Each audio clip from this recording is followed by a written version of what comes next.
नहीं, देखिए, इसमें मेरा बिल्कुल स्पष्ट मानना है कि एक तो होती हैं प्रशासनिक उपलब्धियां, लेकिन पिछला जो 1 साल है इसमें सिर्फ प्रशासनिक उपलब्धियां नहीं, इसमें तो ऐतिहासिक कदम उठाए गए हैं। सिर्फ 4 की मैं यदि आपके सामने गिनती करूं तो धारा 370 और 35A जो निरस्त की गई हैं, उन्होंने एक इतनी लंबी समस्या जो आज़ादी के समय से हमारे गले में अटकी हुई थी, उसका एक स्पष्ट समाधान निकाला है। उसके बाद जो आपका सिटीजनशिप अमेंडमेंट एक्ट है, नागरिक संशोधन विधेयक जो है, वो पास हुआ।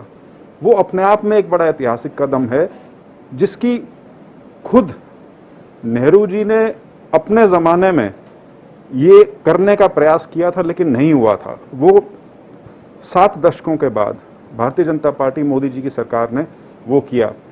और तीसरा जो ट्रिपल तलाक का मामला है, जो हमारे जो मुसलमान बहनें हैं, जो उनके समाज के अंदर इतनी भारी कुरीति थी, उसको हटाने का इतना बड़ा ऐतिहासिक कदम उठाया है।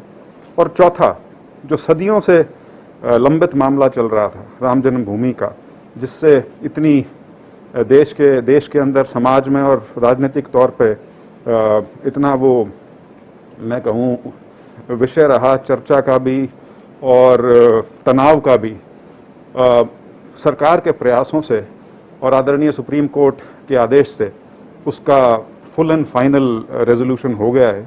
तो ये अपने आप में 7-8 महीने के अंदर इतनी बड़ी बड़ी चीज़ें हुई हैं देश में, तो ये कहना कि क्या है इस साल में दिखाने के लिए, ये जो मैंने चीज़ें गिनाई ये ऐतिहासिक हैं। इनका असर जो है वो आने वाले साल 2 साल तक सीमित नहीं है, आने वाले 10-20 साल तक भी सीमित नहीं है, ये सदियों तक इसका असर दिखेगा। जैसे वर्चुअल रैली तो पार्टी का एक प्रयास है कि कोरोना में जो एक नया जीवन जीने का जो प्रयास किया जाएगा, उसमें किस प्रकार से आप लोगों से जुड़े रह सकें, किस प्रकार से अपने कार्यकर्ताओं से, अपने साथियों के साथ आप संवाद बना सकें, वो उस कड़ी में एक प्रयास है और एक नवीन प्रयास है।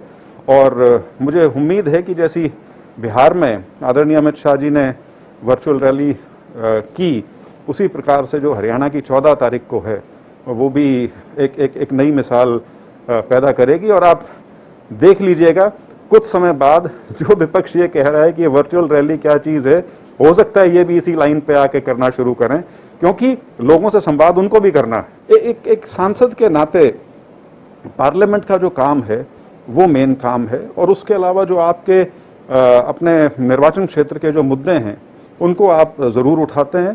तो उसमें हमारे जितने भी इश्यूज़ हैं, मैंने बल्कि पार्लियामेंट में हमारी जो प्रोक्योरमेंट के इश्यूज़ थे वो भी उठाए थे। मैंने हमारे कुछ इलाके में पानी की किल्लत है, उसका मुद्दा भी मैंने पार्लियामेंट में उठाया था। और उसके अलावा राज्य सरकार के साथ या केंद्र सरकार के साथ रेलवेज़ के जैसे मुद्दे हैं, कुछ ट्रेन्स की एक्सटेंशन की बात थी, वो हमारी मंजूर हुई हैं। तो उस तरह की चीज़ें हैं विकास की जो चलती रहती हैं, और उसमें सांसद अपनी तरफ से जो प्रयास कर सकता है वो मैंने करने की पूरी कोशिश की।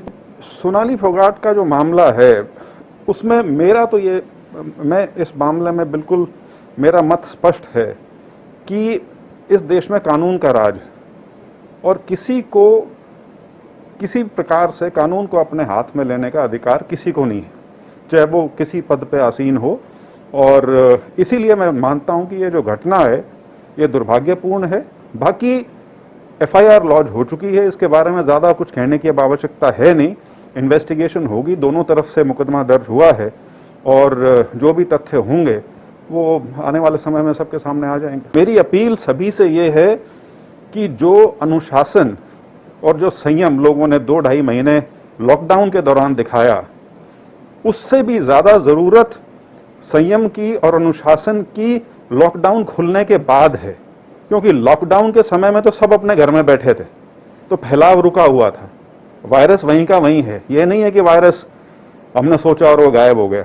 अब लॉकडाउन जब खुलना शुरू हुआ है तो वो लोगों का एक दूसरे से संपर्क बनेगा, वो अपने अपने काम पे जाएंगे, वो करें, लेकिन जो कुछ रोकथाम है, सबसे बड़ी मास्क पहनने वाली, और दूसरी जो शारीरिक एक दूरी बनाए रखने वाली बात है, मैं थोड़ा सोशल डिस्टेंसिंग की बजाय फिजिकल डिस्टेंसिंग शब्द इस्तेमाल करना ज़्यादा पसंद करता हूं। और उसके अलावा हाथ निरंतर धोना, साफ सफाई का ख्याल रखना, तो ये कुछ चीज़ें हम अपने स्तर पे कर सकते हैं। अन्यथा किसी भी अनावश्यक चीज़ के लिए आपको बाहर जाने की ज़रूरत नहीं है। जो लॉकडाउन में जो एक क्या बोलते हैं स्टैंडर्ड ऑपरेटिंग प्रोसीजर्स जो थे, वही अभी भी अपनाएं तो बेहतर रहेगा। सुरक्षित रहने की ज़्यादा संभावना उससे है। लेकिन इस भुलावे में कोई ना रहे कि कोरोना गायब हो गया।